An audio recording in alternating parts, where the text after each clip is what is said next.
falou, eu fui psicólogo, então não vou pensar se Então, iremos começar a nossa aula de hoje sobre o Guia dos Perplexos, Moreno Evolvim. Estamos indo para o capítulo 6. Na última aula falamos sobre metafísica, muito superficialmente. Agora estamos indo para o capítulo 6, que é um capítulo um pouco mais curto. Então hoje vai dar para falar sobre dois capítulos, capítulos 6 e 7. O capítulo 6 vai ser sobre as palavras ish e ishá. Alguém sabe o que significa? é mulher, né? Homem e mulher, né? Ishá, mulher, ish é homem. Então o Rambam ele vai discutir um pouquinho, vai dar só uma pincelada sobre essas duas palavras. Ish e ishá são dois termos com os quais foram determinados primeiramente o homem e a mulher, e posteriormente usados metaforicamente para todo macho e fêmea de todas as espécies animais. A Escritura diz: de todos os animais puros levarás contigo 7 e 7, ish e ishá, o homem e sua mulher de cada animal. Como que dizendo, macho e fêmea. Posteriormente, o termo ishá foi empregado metaforicamente a toda coisa destinada e preparada a se juntar com outra coisa, como em as 5 cortinas serão enlaçadas uma ishá à outra, como está em Êxodo 26, 3. Daqui fica claro para ti que irmã e irmã também são empregados no sentido figurado, como homônimos similares a ish e ishá. Então aqui ele dá uma breve explicação sobre essas duas palavras, que não estão totalmente, não são usadas em todas as ocasiões só para homem e mulher, mas também animais, e o sentido metafórico de ishá como aquilo que se liga a algo. E o capítulo 6 é bem curtinho, só sobre essas duas palavras. O capítulo 7 ele é um pouco mais longo. Por quê? O capítulo 7 ele vai falar sobre o verbo yalad, que é gerar, dar à luz. Yalad, o significado entendido desta palavra é nascimento. Eles nasceram filhos. Posteriormente, essa palavra foi empregada de modo figurado para a produção de coisas naturais, como em antes das montanhas terem sido geradas, Salmos 92. Também foi empregada no sentido figurado para indicar o que faz germinar, através da comparação com o nascimento. Aí ele dá um exemplo aqui, e a fazem nascer e brotar, Isaías 55, 10. Assim também este termo foi aplicado para eventos que se renovam com o tempo, como que fossem coisas que nascem, como em porque não sabes o que nascerá no dia, Provérbios 27, 1. E foi aplicado também aos pensamentos que se renovam e às ideias e opiniões que derivam disso, como em e dará à luz a mentira, Salmos 7, 14. E neste sentido foi dito, e com filhos e aldeias dos estrangeiros compactuam, Isaías 2, 7. Ou seja, que se contentam com suas opiniões, como explicou Yonatan ben Uziel, e foram pelas leis das nações. Aqui ele menciona um sábio muito importante da tradição do Talmud, que é esse sábio aqui, Yonatan ben Uziel. Yonatan ben Uziel, ele traduziu todos os livros dos profetas para o aramaico. Só que a tradução desse sábio não é uma tradução literal do texto hebraico. Não é simplesmente uma tradução literal do hebraico para o aramaico. Mas a tradução dele é uma interpretação rabínica sobre o livro dos profetas. Então, Yonatan Ben Uziel, ele vai fazer uma interpretação muito profunda, como se fosse realmente uma tradução mais para o lado do Midrash, mas ele pega os textos dos sábios, ele faz esse Targum, que é chamado como um Targum Kelos, que é da Torá, para o aramaico, e tem o Targum do Ben Uziel, que é o livro dos profetas. Então, uma tradução interpretativa, muito profunda, que inclusive o Maimonides vai usar em diversas ocasiões, vai explicar, inclusive neste livro, algumas passagens da tradução desse sábio sobre a Escritura. E continuando, assim, quem ensinou algo a alguém e transmitiu-lhe uma ideia é considerado como se o tivesse feito nascer. Essa ideia está escrita no Tratado de Sanhedrin 19b. Devido a ser o autor desta ideia, neste sentido, os discípulos dos profetas foram denominados filhos dos profetas, conforme explicaremos ao falarmos do homônimo do termo Ben, filho. Então a gente vê diversas vezes no livro dos profetas ocasiões que falam os filhos dos profetas, aí continua, como no livro de Juízes, tem algumas menções sobre os filhos dos profetas, que eram na verdade discípulos dos profetas que aprendiam. Então eles eram muito próximos aos profetas e como se fossem filhos realmente do profeta.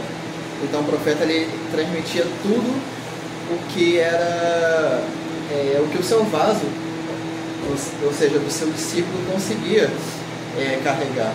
Então todos os conceitos da Torá, o conceito de até preparação para a profecia, porque os profetas tinham uma certa preparação para receber a profecia. E mesmo com essa preparação, não eram todos os filhos dos profetas que profetizavam realmente, mas eles aprendiam as bases de como funcionava essa tradição, a tradição dos profetas. Então tinha toda uma preparação que eles tinham que fazer, passar extensos, numerosos dias em cavernas ou subindo montanhas com os profetas e refletindo e fazendo diversos tipos de purificação para que, se eles fossem um vaso apropriado a receber a profecia, eles iriam receber a profecia. Agora, se um desses filhos dos profetas recebesse todo o conhecimento, todo o preparo, e mesmo assim não profetizasse, é porque aquela alma, aquele vaso, realmente, depois de toda a preparação, não era um vaso adequado para receber a profecia. Mas, se não fosse a profecia em si, eles recebiam um tipo de inspiração divina.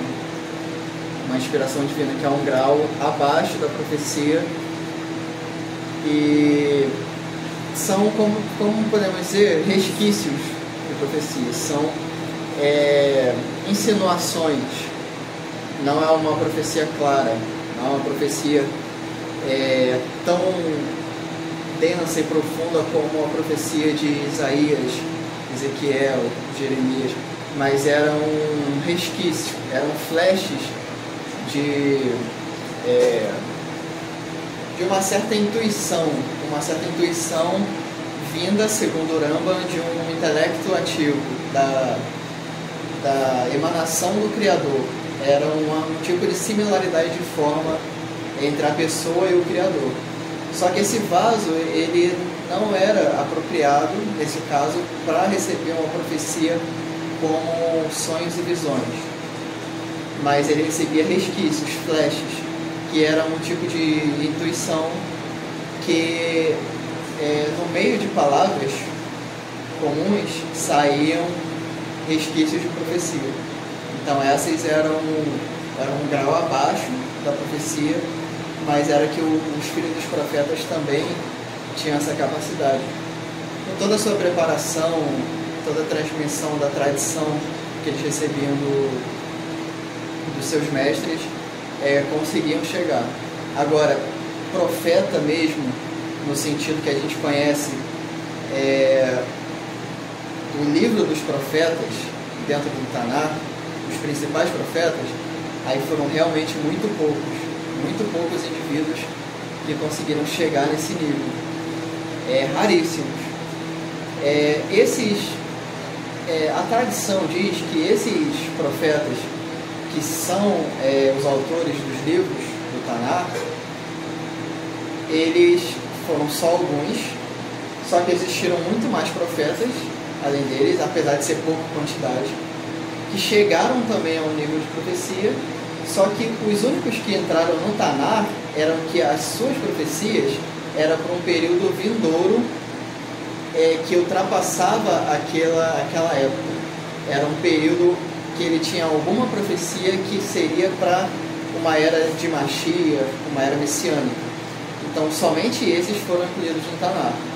Não quer dizer que só os que são mencionados no Tanar foram os que existiram. Existiram outros além, que até no Tanar são apenas mencionados, ou como figuras secundárias, ou como filhos dos profetas, enfim. Mas os únicos que têm o maior destaque, livros próprios, são realmente profetas que têm alguma profecia para a era messiânica. Então, por isso que a grande assembleia os compilaram no livro, na compilação do Tanar. Continuando,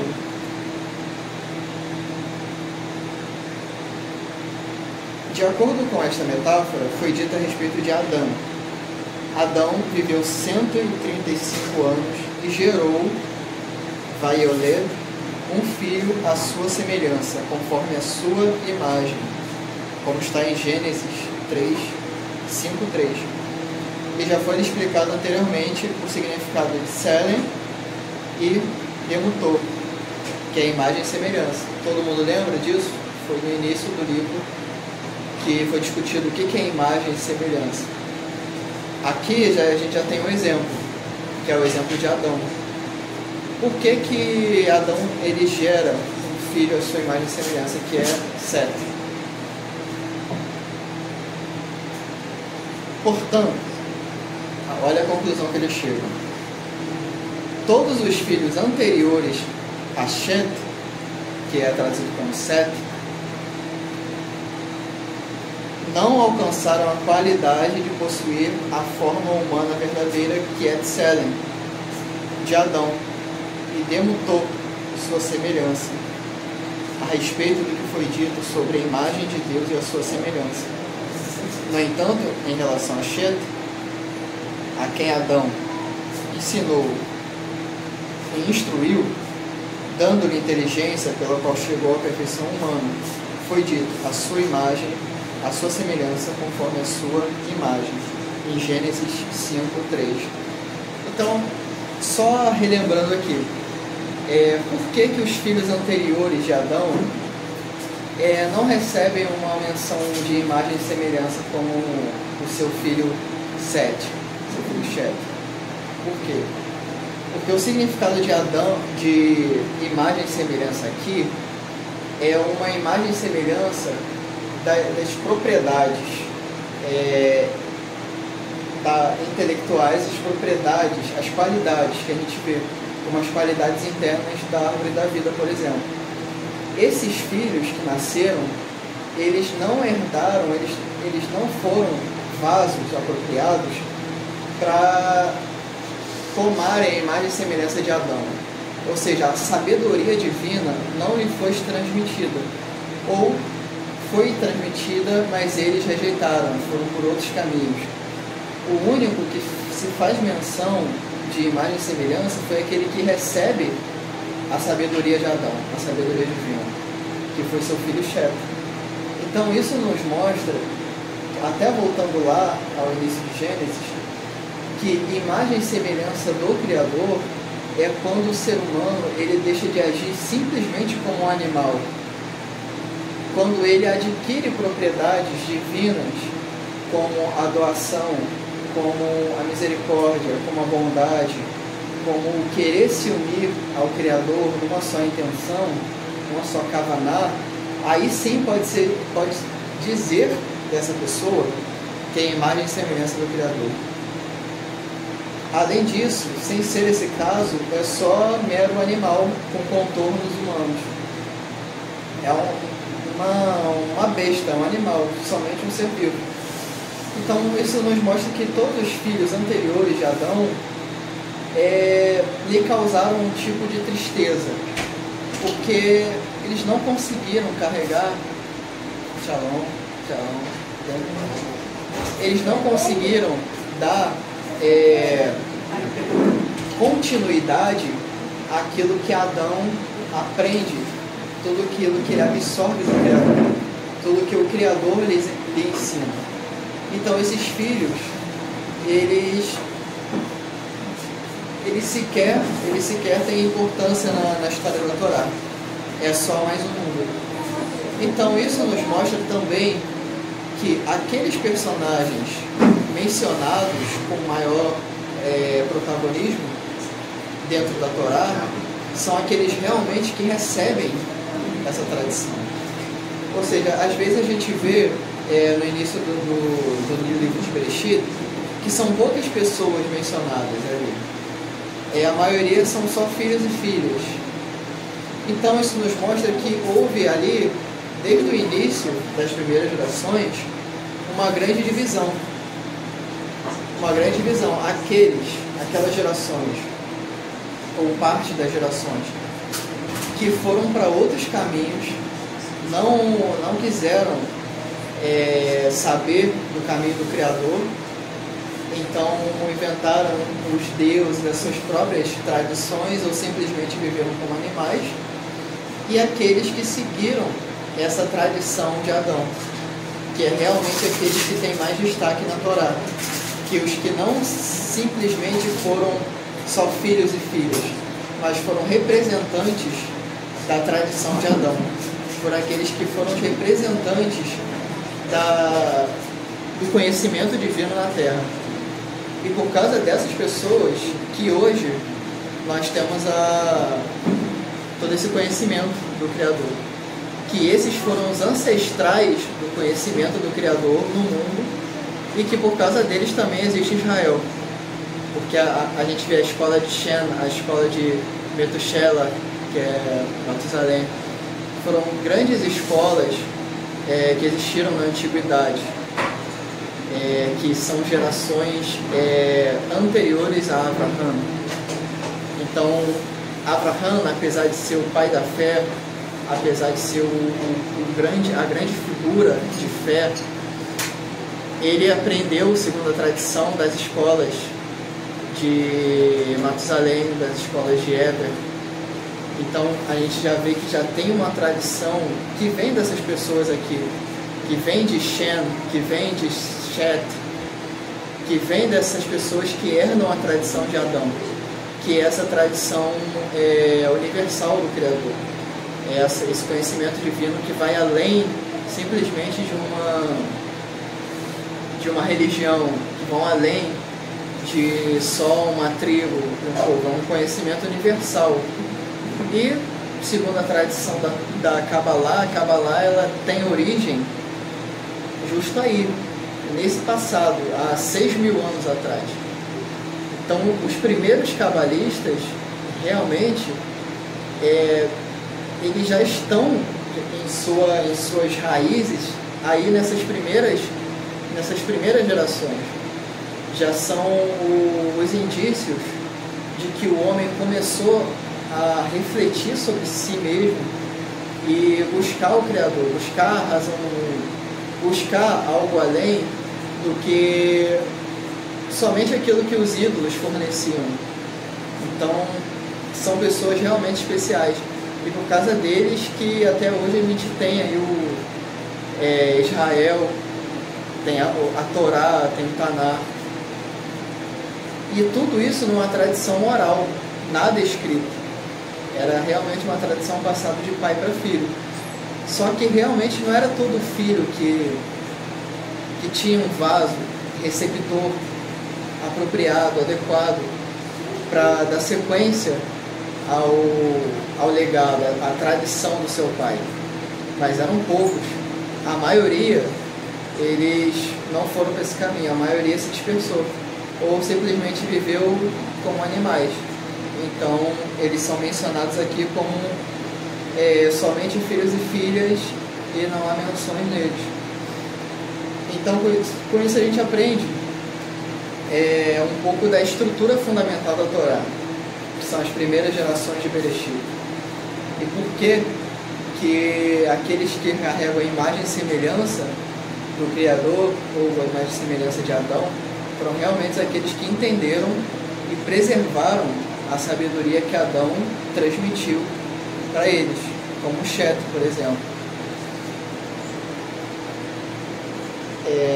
E também, segundo a interpretação do Rambam, são esses realmente humanos, e não só animais em contornos de humano. O Rambam ele vai levar muito em conta essa questão do ser humano trabalhar o intelecto ativo, trabalhar com o intelecto ativo, trabalhar a sua conexão com o intelecto ativo, que é a influência divina sobre o mundo. É aquela que está sempre em ato, sempre em ação. Aquela fonte que nunca deixa de brotar. É a fonte de toda a existência. Então, essas pessoas que têm contato com a fonte de toda a existência são os primeiros sábios, os primeiros cabalistas, os filhos de Adão.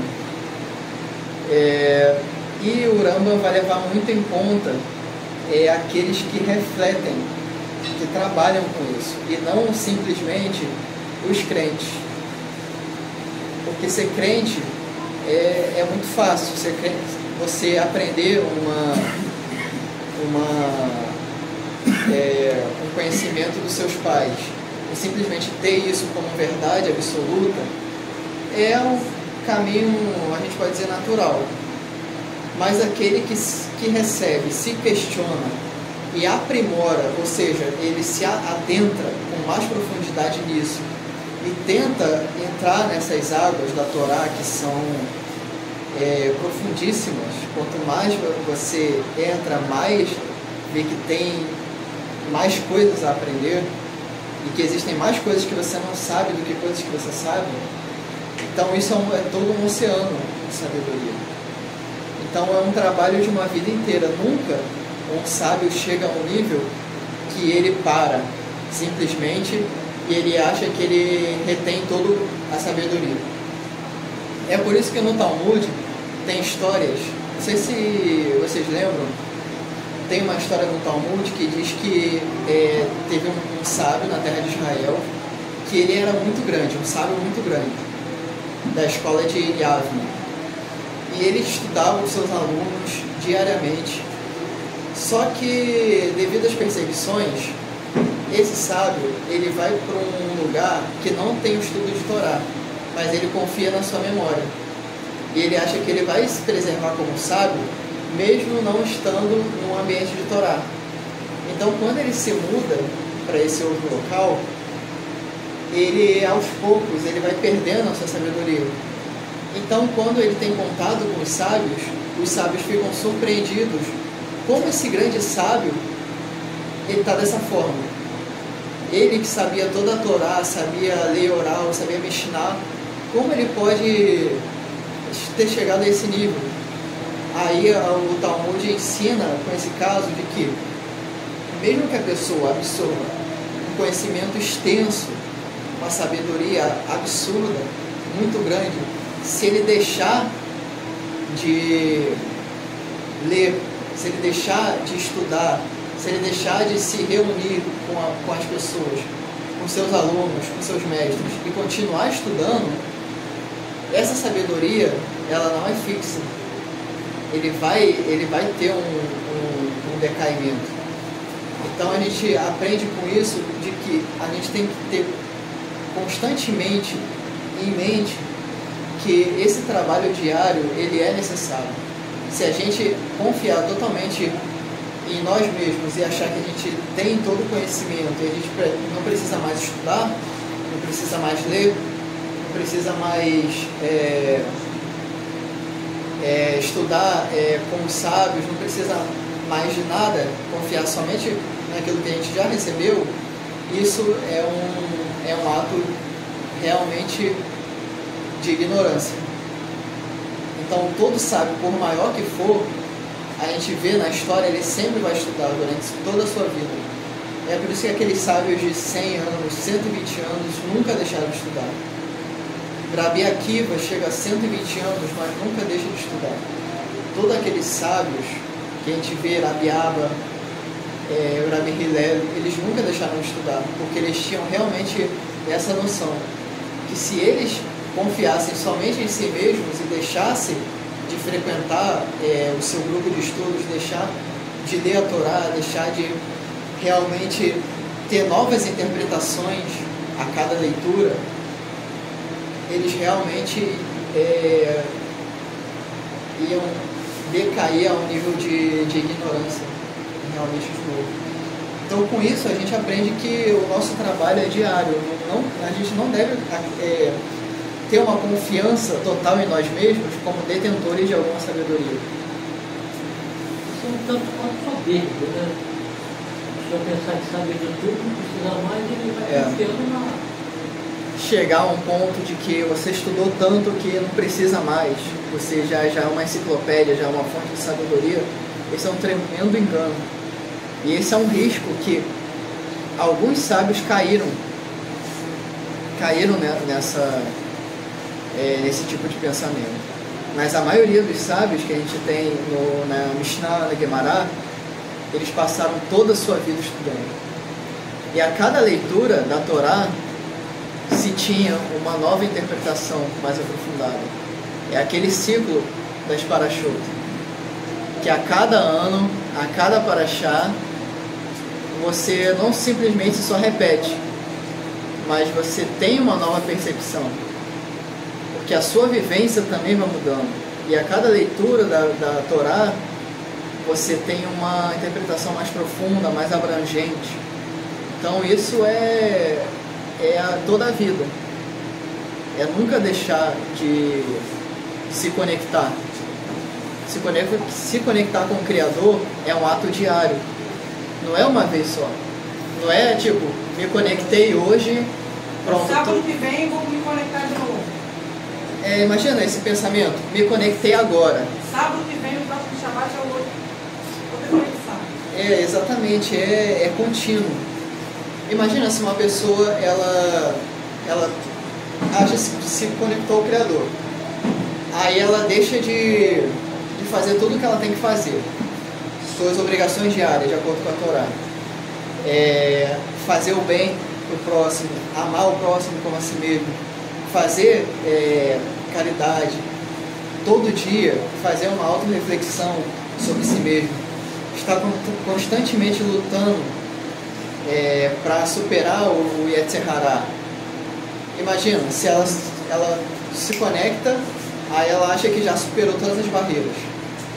No próximo dia, ela já volta para um passo anterior.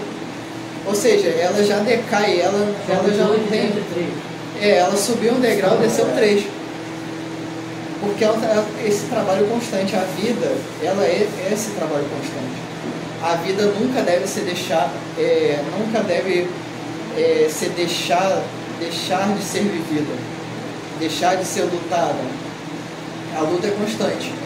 É por isso que há tantas oscilações na nossa vida. É por isso que quando a gente supera um obstáculo, no dia seguinte tem um novo obstáculo. E com o resultado desse dia anterior, o obstáculo do dia seguinte nunca iria ser superado. Então, consegue entender como funciona isso? Cada dia é um aprendizado para o próximo dia. Cada obstáculo, ele é uma preparação para o próximo. Imagina, uma pessoa ela vai tentar correr uma maratona, correr uns 100 metros rasos. Se ela não tem um mínimo de preparo físico para correr realmente 50 metros, como que ela vai chegar aos 100 metros? Primeiro obstáculo ele tem de ser superado neste dia, para que o obstáculo que vier depois, a gente tenha a capacidade para superar ele, a gente já ter essa sabedoria, essa vivência, essa experiência para galgar graus maiores. E a cada passo é realmente uma luta. Os sábios do Talmud, eles viveram em gerações de uma vida extremamente difícil. A gente vê a história de um sábio, e se não fossem alguns relatos, a gente nem imaginaria que, apesar de todo esse conhecimento que ele tinha, ele sofria as perseguições, ele sofria os preconceitos que existiam em todas as gerações, o exílio, a dificuldade de sustento, então a responsabilidade de cuidar da sua comunidade. Então, assim, são centenas, milhares de dificuldades que eles tinham que passar a cada dia. E dentro disso, ainda chegaram num grau extremamente alto de serem realmente faróis para todas as gerações.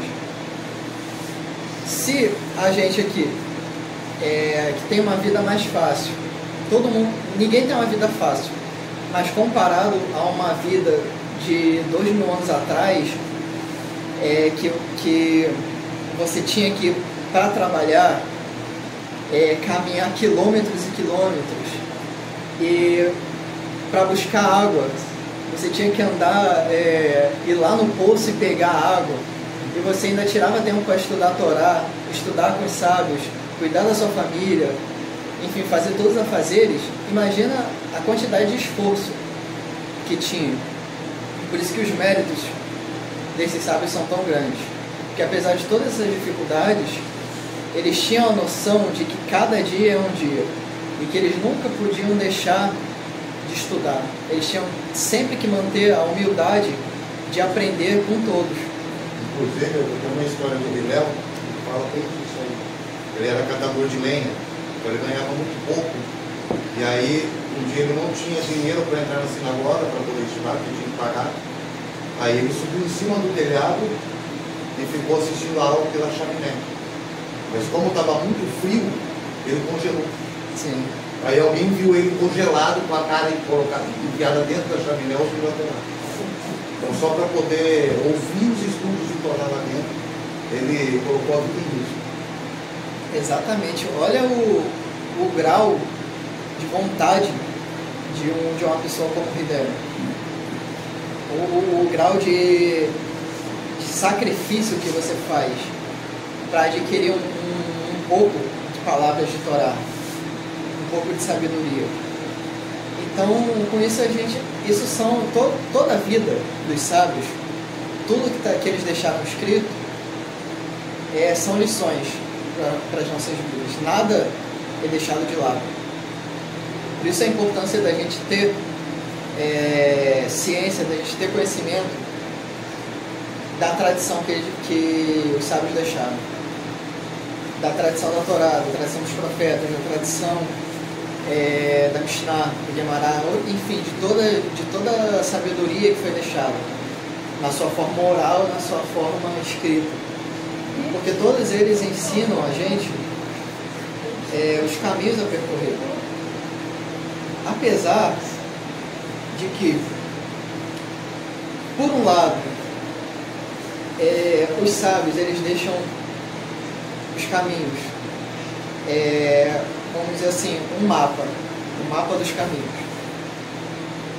Por outro lado, o caminho de uma pessoa deve ser andado pela própria pessoa. A pessoa ela deve ter o seu próprio esforço. A pessoa ela deve ter a construção em si do seu próprio caminho espiritual. Do seu próprio caminho espiritual. Tendo esses faróis como bússolas, como bases. Mas não por ter esses faróis, deixar de caminhar, deixar de fazer o seu trabalho. Então, por um lado, a gente não deve simplesmente ignorar tudo que foi deixado como tesouro. E a gente deve tomar para a nossa vida isso. Por outro lado, o caminho que os sábios trilharam, eles trilharam. O caminho que nós vamos trilhar, nós temos que trilhar, o nosso caminho espiritual. Com isso, desenvolver mérito. O mérito, ele está em a gente ter todos os nossos defeitos, todas as nossas incapacidades, todos os nossos pontos fracos, e mesmo assim, com todas essas desvantagens, a gente seguir caminhando, a gente seguir se esforçando. E subindo a cada passo, quanto maior é a nossa dificuldade, maior é o mérito. Então, quanto mais uma pessoa ela tem o desejo de receber, ela tem uma natureza egoísta, e ela luta contra essa natureza egoísta, ela busca avançar, superar essa natureza egoísta, mais mérito ela vai ter do que uma pessoa que nasce com uma predisposição que o seu ego ele é menor. Então, naturalmente, ela tem mais facilidade de trabalhar com isso. Realmente, ela tem o seu mérito. Mas aquele que tem a maior dificuldade nisso, ele tem o maior mérito por causa da dificuldade. Todos nós temos uma natureza animal. Todos nós temos uma natureza extremamente básica, de sobrevivência. Se a gente simplesmente viver uma vida conforme essa natureza, é muito pouco mérito. Por quê? Porque a nossa natureza ela funciona dessa forma. É uma força biológica que move a gente para a sobrevivência, que move a gente para a reprodução, para a autopreservação. Agora, se a gente querer ir além disso, a gente está querendo ir além da nossa natureza básica. Então aí está o mérito. O mérito de ir acima daquilo que é só a nossa predisposição. Por isso é tão difícil, por isso que todo caminho espiritual ele é difícil. Por isso que a gente tem que desconfiar de tudo aquilo que é fácil, de tudo aquilo que é uma porção mágica, de toda aquela fórmula. 5 passos para o sucesso. Todas essas fórmulas que dizem, são 10 passos, são 5 passos, todas essas fórmulas que procuram trazer uma facilidade e algo simplesmente assim, já dado, a gente tem que desconfiar. Que as coisas não são fáceis assim. Se as coisas fossem fáceis assim, não haveria mérito. E seria somente a natureza básica da espiritualidade. Teria elevação. Por isso que muita gente cai em golpe, né? Exatamente. Muita gente cai em golpe por causa disso. A facilidade. Que é a facilidade a todo tempo. Hoje estamos na era do coaching. É por isso que os coaches fazem tanto sucesso hoje. O coach ele vai te dar o caminho mais fácil para o sucesso. Ele vai te dar o... Só que você nunca vai chegar. E aí a culpa é sua. Exatamente. Então por isso que a gente tem que desconfiar de tudo aquilo que é simplesmente assim. Tudo que é solução, né? Tudo que é fórmula, solução. As coisas não acontecem dessa forma. As coisas acontecem realmente com esforço. Tem coisa na internet que te ensina, você não consegue fazer igual. Cada um vai dar o pulo lá. Exatamente. Aí você vai tentar fazer e não sai igual, você nem consegue fazer. Algumas peças do quebra-cabeça já, para não fazer igual. Exatamente. E para a gente finalizar aqui o capítulo 7, daqui aprendeste que todo aquele que não obteve esta forma, a qual explicamos o significado, ou seja, de imagem e semelhança, não é homem, e sim um animal com a figura e contorno de um homem. Porém, ele possui o poder que os animais não possuem, de causar danos e cometer mais ações, porque o pensamento e a reflexão que possui poderiam ser usados para alcançar a perfeição, são empregados de todo tipo de artifícios que causam más ações que geram danos.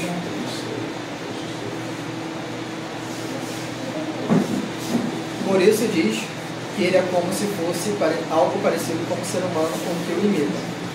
Então, o que o Rama está falando aqui?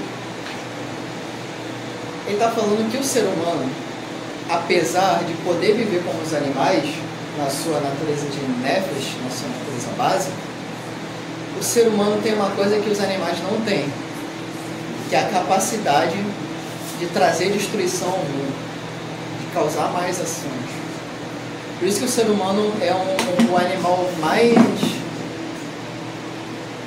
O ser humano é o animal mais perigoso que existe sobre a face da Terra. Apesar de nós parecermos... Mais ofensivo que um leão, né? Apesar da gente parecer uma espécie racional, uma espécie social, isso. Se a gente parar para pensar, exatamente civilizado, se a gente parar para pensar, muitas das coisas que a gente faz são completamente o oposto de civilizado. Porque que criatura pega o seu habitat, o seu planeta, Terra, o seu mundo, que é o seu único mundo, e destrói ele? Nenhum outro animal faz isso. O ser humano é o único animal que, sabendo, tendo intelecto, tendo discernimento, que as suas ações vão gerar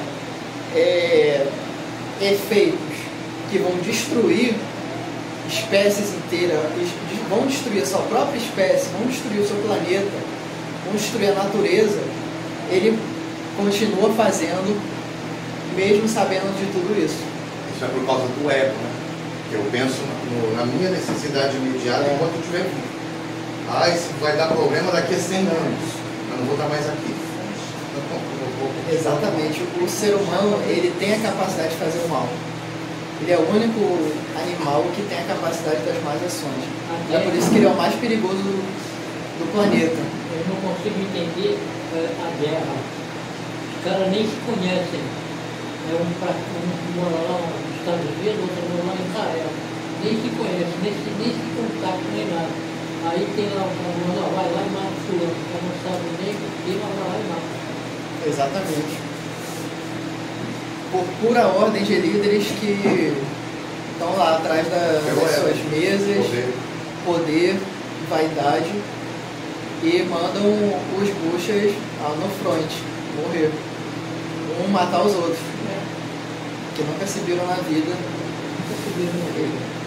Exatamente. A guerra é um dos sinais que o ser humano é um animal autodestrutivo. E não é irracional.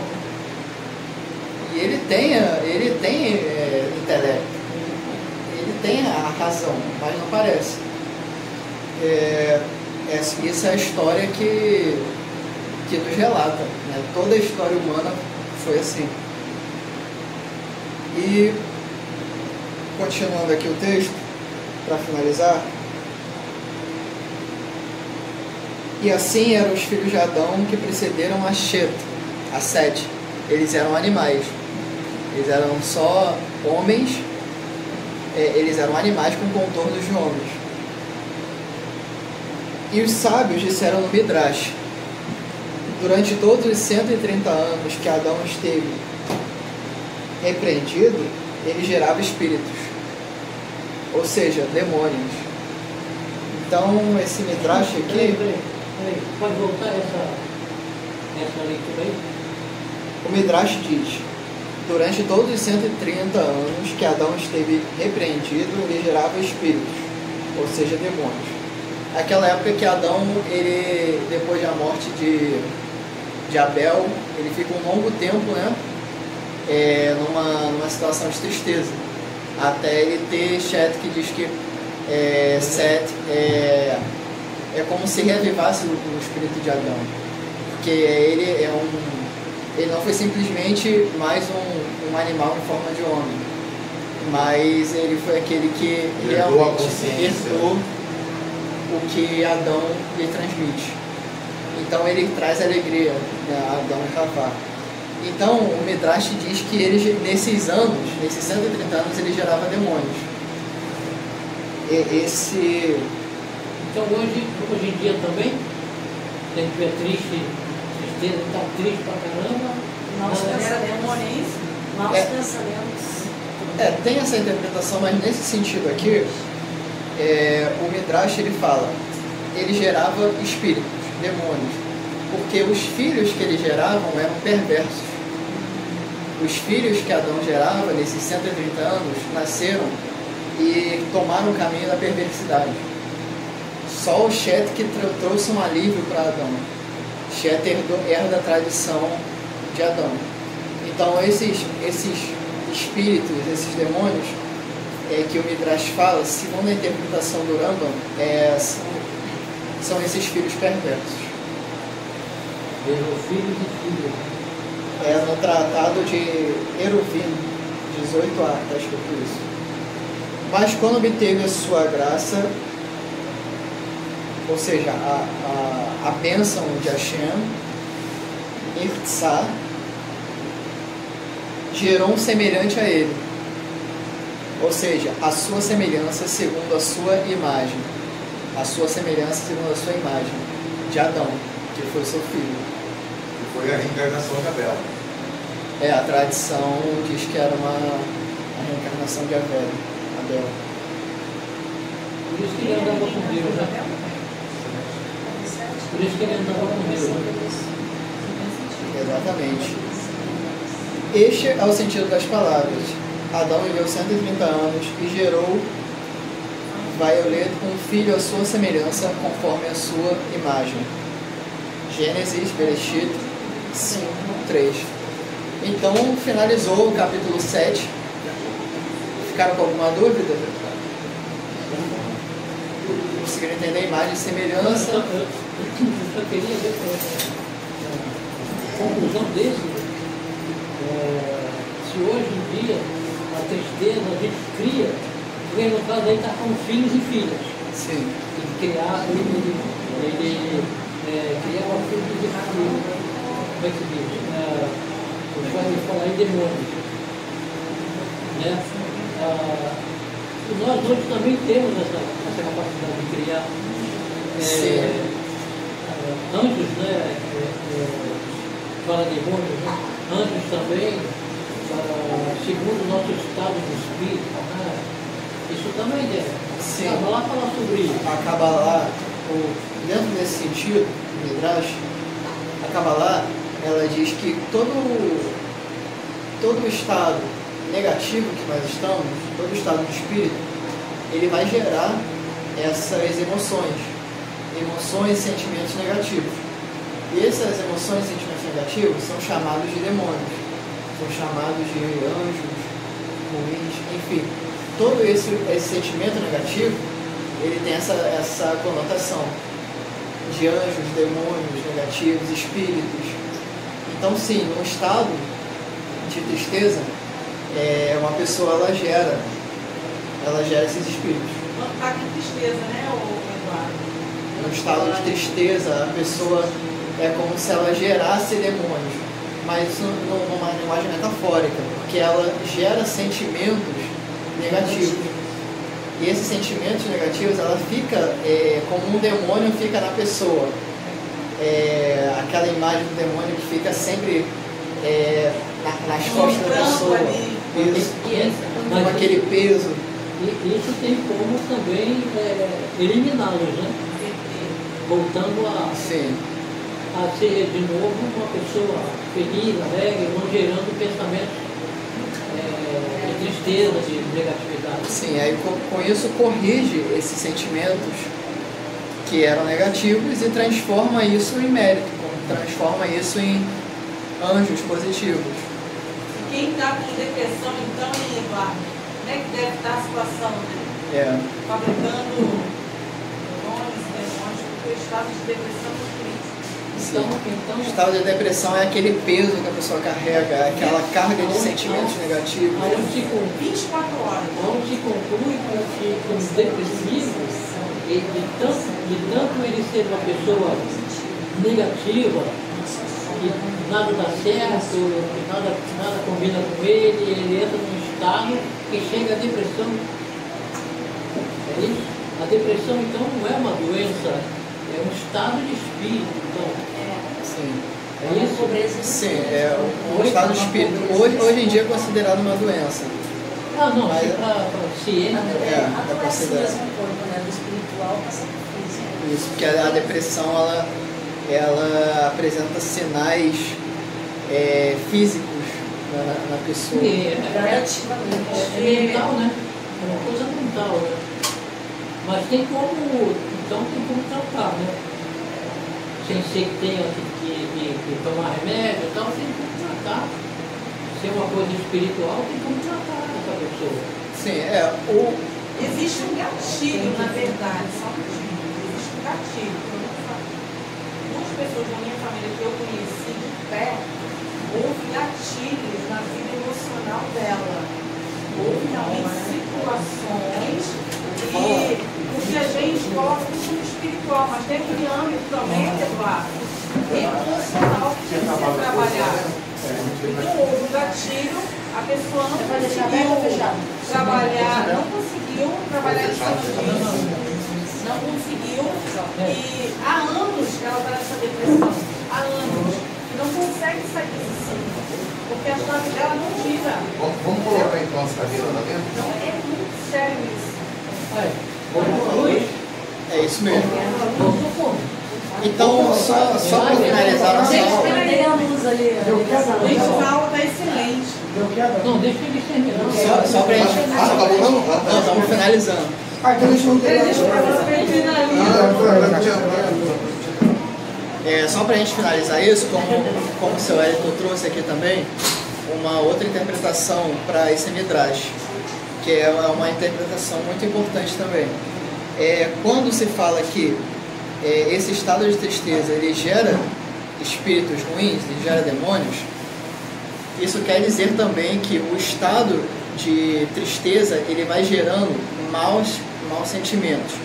E esses sentimentos, metaforicamente, são chamados de espíritos, demônios, que eles são aquela carga emocional negativa, que faz aquele peso na pessoa, aquela depressão, aquela carga. É como se fosse aquela figura que a gente vê dos demônios nas costas da pessoa, falando no ouvido, que traz aquele peso, esse peso dos maus sentimentos. Então essa também é uma grande interpretação que esse Midrash traz. E para corrigir isso, nós conseguimos transformar esses demônios, esses maus espíritos, em espíritos positivos, em méritos. Então tudo pode ser transformado. Toda essa casca, aquele pot, podem ser transformadas em mérito, em coisas boas. Então é isso. Amém? Amém. Azar Baru. Vamos retornar aqui para a sala, tinha acabado.